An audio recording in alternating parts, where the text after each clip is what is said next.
ओम नमः शिवाय। दोस्तों, यदि आप भी आपके घर की सुख शांति, संतान की कमी और धन की कमी या कर्ज से परेशान हैं या आपका भाग्य आपका साथ नहीं दे रहा है, तो दोस्तों 18 सितंबर 2023 को तीजों में सबसे बड़ी तीज कहे जाने वाली हरतालिका तीज के दिन तुलसी में बांध दें ये एक चीज और आप देखेंगे कि कुछ ही दिनों में आपकी सभी समस्याओं का हल संपूर्ण रूप से हो जाएगा। दोस्तों, 18 सितंबर को पड़ने वाली तीज सभी तीजों में सबसे बड़ी मानी जाती है और इस दिन कई हजार वर्षों बाद बहुत ही दुर्लभ और दिव्य संयोग बनने जा रहा है, क्योंकि इस दिन राजयोग, अमृत सिद्धि योग और साथ ही धनलक्ष्मी जैसे कई योग बन रहे हैं और इस दिन महादेव सबसे अधिक प्रसन्न होने वाले हैं। इसलिए दोस्तों, अगर आप भी महादेव से इस दिन जो भी सच्चे दिल से मांगेंगे वो मनोकामना आपकी जरूर पूरी होगी। वहीं दोस्तों, भोलेनाथ को प्रसन्न करने के लिए हरतालिका तीज के दिन तुलसी से जुड़ा यह उपाय जरूर करना चाहिए, जो कि आपकी किस्मत बदल देगा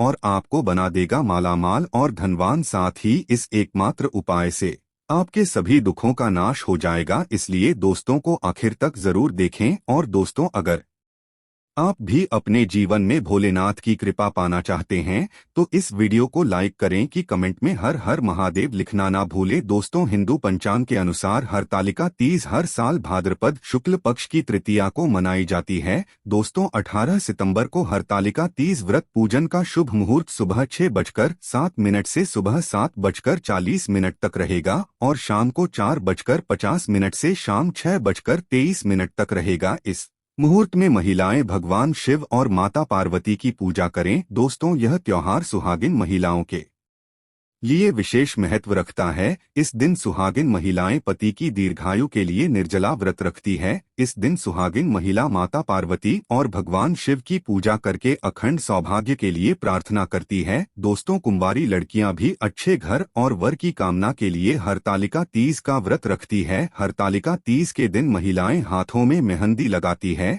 और झूला झूलती हैं, साथ ही सावन के गीत भी गाती है। आपको बता दें कि माता पार्वती ने भगवान भोलेनाथ जी को पति के रूप में पाने के लिए कठोर तपस्या की थी। इससे प्रसन्न होकर शिवजी ने हरतालिका तीज के दिन ही मां पार्वती को पत्नी के रूप में स्वीकार किया था। तभी से ऐसी मान्यता है कि जो सुहागिन महिलाएं इस दिन उपवास रखकर भगवान शिव और माता पार्वती जी की पूजा करेंगे, उन्हें अखंड सौभाग्यवती होने का आशीर्वाद प्राप्त होगा। तो आइए दोस्तों से बात करते हैं तुलसी से जुड़े उपायों के बारे में जो आपकी किस्मत बदल देंगे। दोस्तों, तुलसी का पौधा तो प्रत्येक हिंदू घर में होता है, लेकिन बहुत कम लोग तुलसी के संबंध में शास्त्रों में बताए गए महत्वपूर्ण नियम नहीं जानते। तुलसी की पूजा कैसे करनी चाहिए, तुलसी को जल कैसे देना चाहिए, तुलसी के पास कौन सी वस्तुएं शुभ होती है आदि कई महत्वपूर्ण नियमों का पालन करना आवश्यक होता है। इसके अलावा अगर आप हो तुलसी के नीचे ये एक चीज बांध देते हैं तो आपको माता तुलसी का ढेर सारा आशीर्वाद मिलता है और आपके घर में माता लक्ष्मी जी सदैव ही निवास करती है। दोस्तों, तुलसी का पौधा घर में होना परिवार के प्रत्येक सदस्य के लिए लाभकारी होता है। यह पौधा हर प्रकार से उपयोगी होता है। पुराण के अनुसार तुलसी में देवी लक्ष्मी जी का वास होता है और नियमित रूप से इस पौधे की पूजा करने से लाभ भी अवश्य मिलता है। लेकिन यदि आप तुलसी को घर में रखने के साथ ही उसके नीचे ये एक चीज बांध देते हैं तो आपको तुलसी लगाने का कई गुना अधिक फल प्राप्त होता है, क्योंकि इसे एक चीज के बिना तुलसी अधूरी मानी जाती है। ये चीज तुलसी को संपूर्ण बनाती है। वेद पुराण में इसके बारे में विस्तार पूर्वक बताया गया है। लेकिन इसी के साथ क्या आप जानते हैं कि हरतालिका तीज के दिन तुलसी की पूजा करने से भगवान श्री विष्णु और माता लक्ष्मी जी अतिशीघ्र प्रसन्न हो जाते हैं और आपको आशीर्वाद मिलता है और जीवन में वो खुशियां मिल जाती है जिसके आप हकदार हैं। लेकिन तुलसी के नीचे ये एक चीज बांधना भी है जरूरी। दोस्तों, आगे बढ़ने से पहले आपसे रिक्वेस्ट करते हैं वीडियो को लाइक जरूर कर दीजिएगा और दोस्तों के बीच इसे शेयर कर दीजिएगा। दोस्तों, कमेंट बॉक्स में लिख दें जय मां तुलसी, जय मां लक्ष्मी। मां तुलसी के लिए एक लायक तो बनता है। मां की कृपा सदैव आपके परिवार पर बनी रहे। दोस्तों, भारत ही नहीं बल्कि संसार के लगभग अधिकांश देशों में तुलसी को बहुत ही पवित्र की दृष्टि से देखा जाता है। अनेक औषधीय गुणों से भरपूर तुलसी धार्मिक महत्व भी है। अनेक धार्मिक अनुष्ठान थानों और तांत्रिक प्रयोग में इसका उपयोग होता है। पुराणों में तुलसी को भगवान श्री विष्णु जी की पत्नी होने का गौरव मिला है। इसके साथ तुलसी जगत जननी भी है, परमात्मा के अनेक दुर्लभ वरदान में से एक हैं। तुलसी के बिरवा को अमृतरूपी कहा गया है। जहाँ तुलसी का पौधा लगा होता है वहाँ ब्रह्मा विष्णु शिव यानी कि त्रिदेवों का निवास होता है। और तुलसी की पूजा करने से महापातक भी उसी प्रकार नष्ट हो जाते हैं जैसे सूर्य के उदय होने पर अंधकार नष्ट हो जाता है। शास्त्रों के अनुसार जिन घरों में तुलसी का पौधा हरा भरा रहता है उस घर में सुख शांति और समृद्धि बनी रहती है। भगवान विष्णु जी की पूजा और प्रसाद में तुलसी के पत्ता होना बहुत जरूरी बन जाता है, क्योंकि इसके बिना पूजा पूर्ण मानी जाती है। इन्हीं कारणों से सभी हिंदू परिवारों में तुलसी का पौधा लगभग होना जरूरी होता है। अगर आपके घर में भी तुलसी है तो सुख शांति और समृद्धि के लिए तुलसी माँ को चुनरी अवश्य करानी चाहिए। और तुलसी माँ को चुनरी चढ़ाने से आपके घर में सुख समृद्धि आती है। अक्सर लोग जाने अनजाने में कई गलतियां कर देते। वो तुलसी का पौधा तो लगा लेते लेकिन तुलसी माँ को चुनरी नहीं उड़ाते, जिसके कारण उन्हें शुभ फलों की प्राप्ति नहीं होती है। माँ के ऊपर तुलसी जरूर बांधनी चाहिए। तुलसी न केवल एक पौधे है बल्कि यह हमारी माँ के समान है। कई घरों में तुलसी पर चुनरी ओढ़ाकर रखा जाता है लेकिन इसका ध्यान कुछ लोग ही रखते हैं। आमतौर पर लोग तुलसी को लाल रंग की चुनरी उड़ाते हैं, लेकिन लाल मंगल का रंग है। तुलसी का रंग का कारक बुध है। बुध और मंगल मित्र नहीं है, इसलिए तुलसी को सफेद चमकीली क्या रंगीली चुनरी उड़ानी अत्यंत अशुभ होती है। कई लोग यह भी गलतियां कर देते हैं कि तुलसी की चुनरी काफी पुरानी हो जाती है, फट जाती है, लेकिन वह फिर एकादशी या फिर अन्य कोई शुभ दिवस पर चुनरी को लोग बदल देते हैं। लेकिन आपको न केवल चुनरी को बदलना चाहिए बल्कि साफ सुथरी चुनरी आपको हमेशा उड़ानी चाहिए। और बिना चुनरी के माँ अच्छी नहीं लगती है। तुलसी माता नाराज हो जाती है और आपको फलों की प्राप्ति नहीं हो पाती। दोस्तों में कई दिव्य शक्तियां विराजमान होती है। जो लोग तुलसी विवाह कराते हैं उन्हें कभी कष्ट नहीं आते, स्वर्ग की प्राप्ति होती है, माँ की बड़ी प्रसन्नता मिलती है। शालिग्राम और तुलसी के विवाह करने से सारे अभाव या फिर कलह पाप दुहक और रोग नाश दूर हो जाते हैं। दोस्तों, तुलसी के पास यह चीज कभी ना रखें। तुलसी के पास अब शिवलिंग ना रखें और गणेश जी की प्रतिमा न रखें। शिवलिंग के पास कपड़े कभी न सुखाएं, क्योंकि आप जब भी सुखाते हैं तो उससे जो पानी गिरता है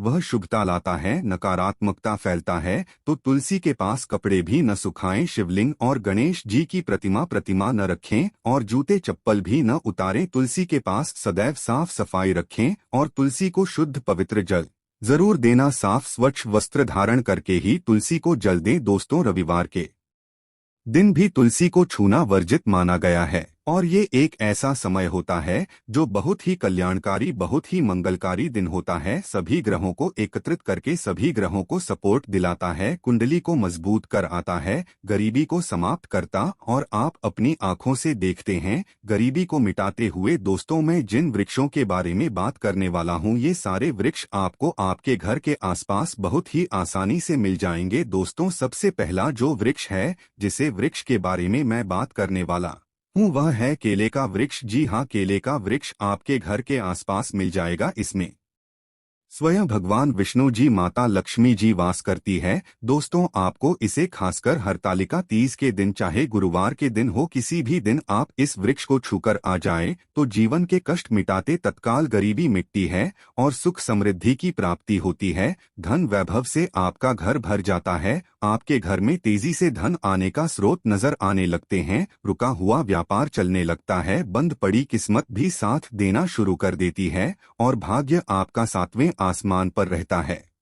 बंद किस्मत के ताले खुल जाते हैं। जीवन में सफलता आपको जरूर प्राप्त होती है। कार्यक्षेत्र में भी आपको लाभ होता है। तो दोस्तों, आपको केले का शिक्षा आसपास मिल जाएगा तो इस वृक्ष को, इस पेड़ को छूकर आ जाएं। इसमें स्वयं भगवान विष्णु जी वास करते हैं। केले का पेड़ बहुत ही पवित्र माना जाता है। कहते हैं केले के पेड़ में अगर हरतालिका तीज के दिन अगर एक लोटा जल गुरुवार के दिन दिया जाए हल्दी चना किशमिश डालकर तो जीवन में यश मान सम्मान की प्राप्ति और संतान की प्राप्ति होती है। अगला वृक्ष है दोस्तों तुलसी का पौधा। दोस्तों, तुलसी के पौधे को अगर आप छूकर आ जाते हैं तो जीवन के कष्ट मिटते हैं। इसमें भी माता लक्ष्मी का वास होता है। तुलसी के पौधे को छूने से भी आपकी गरीबी तत्काल मिटती है, महालक्ष्मी की कृपा बरसती है, घर से दुर्भाग्य दूर होता है। इसलिए हरतालिका तीज के दिन पीपल के वृक्ष के साथ साथ तुलसी का पौधा भी आपको घर के आसपास मिल जाएगा, या फिर आपके घर में लगा है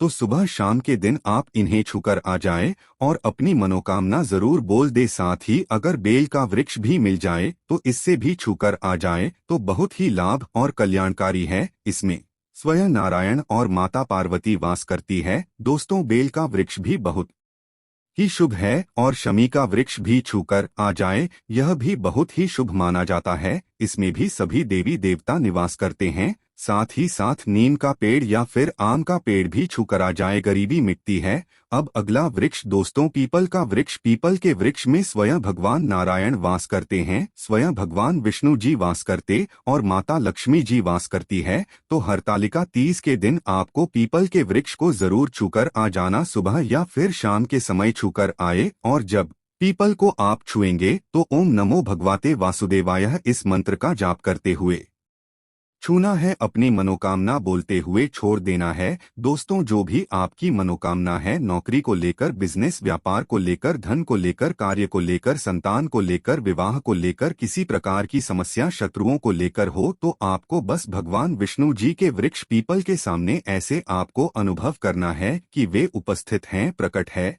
और उन्हीं का स्मरण करते हुए छूकर आ जाना है। तत्काल देखेंगे 24 घंटे के अंदर आपकी मनोकामना पूरी होगी, बाकी आपकी मर्जी। दोस्तों, इतना पावरफुल ये उपाय कि इसको करने से आपके जीवन के दुर्भाग्य दूर होंगे, कष्ट मिटते, जीवन से गरीबी दूर होती है। दोस्तों, पीपल के वृक्ष में वैसे तो सभी देवी देवता निवास करते हैं, लेकिन हरतालिका तीज के दिन भगवान विष्णु और माता लक्ष्मी स्वयं निवास करने आती है बैकुंठ लोक से धरती पर। इसीलिए पीपल के वृक्ष को जरूर स्पर्श करके आप अपनी मनोकामना बोल देना, तत्काल आपकी गरीबी मिटेगी। आइए दोस्तों, अब जान लेते हैं हरतालिका तीज के कुछ और जरूरी उपाय और कथा। एक बार भगवान भोलेनाथ ने माता पार्वती को उनके पूर्व जन्म के बारे में बताते इस व्रत के महत्व को समझाया। माता पार्वती ने बहुत छोटी उम्र में कि भगवान भोलेनाथ को अपने पति के रूप में स्वीकार कर लिया था। उन्होंने बाल्यावस्था में ही 12 वर्षों तक हिमालय के किनारे बैठकर कठिन तप शुरू कर दिया। अपने स्तंभ के दौरान उन्होंने बिना कुछ खाए पिए अपना जीवन व्यतीत किया। उन्होंने जीवित रहने के लिए सूखे पत्ते और हवा खाकर ही कई वर्षों तक गुजारा किया। देवी पार्वती को इस स्थिति में देखकर उनके पिता बहुत दुखी रहते थे। देवी पार्वती की तपस्या को देख भगवान विष्णु प्रसन्न हो गए,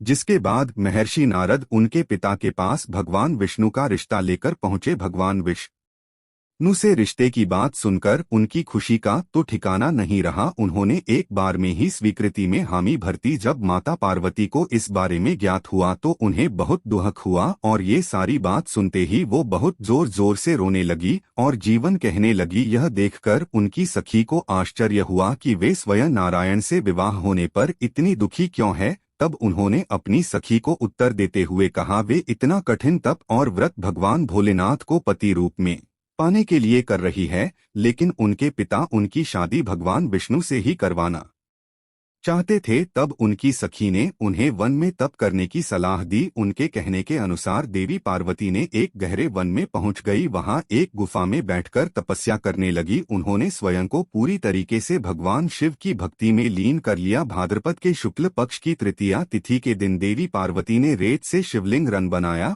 और रात भर जागकर भगवान भोलेनाथ की स्तुति की। माता पार्वती के इस समर्पण को देखकर भोलेनाथ प्रसन्न हो गए और उन्हें स्वयं को उनके पति रूप में मिलने का वरदान दिया। माना जाता है कि जो भी महिला इस दिन पूरे विधि विधान और श्रद्धा पूर्वक व्रत करती हैं, उन्हें इच्छानुसार वर की प्राप्ति होती है। इसके साथ विवाहित स्त्रियों को भी खुशहाल दाम्पत्य जीवन का सुख प्राप्त होता है। इसलिए हरतालिका तीज के इस व्रत को इतना महत्वपूर्ण बताया जाता है। तो दोस्तों, वीडियो को लाइक जरूर करें, कमेंट में लिखे हर हर महादेव, ओम नमः शिवाय, और साथ ही इस चैनल पर यदि पहली बार आए हैं तो चैनल को सब्सक्राइब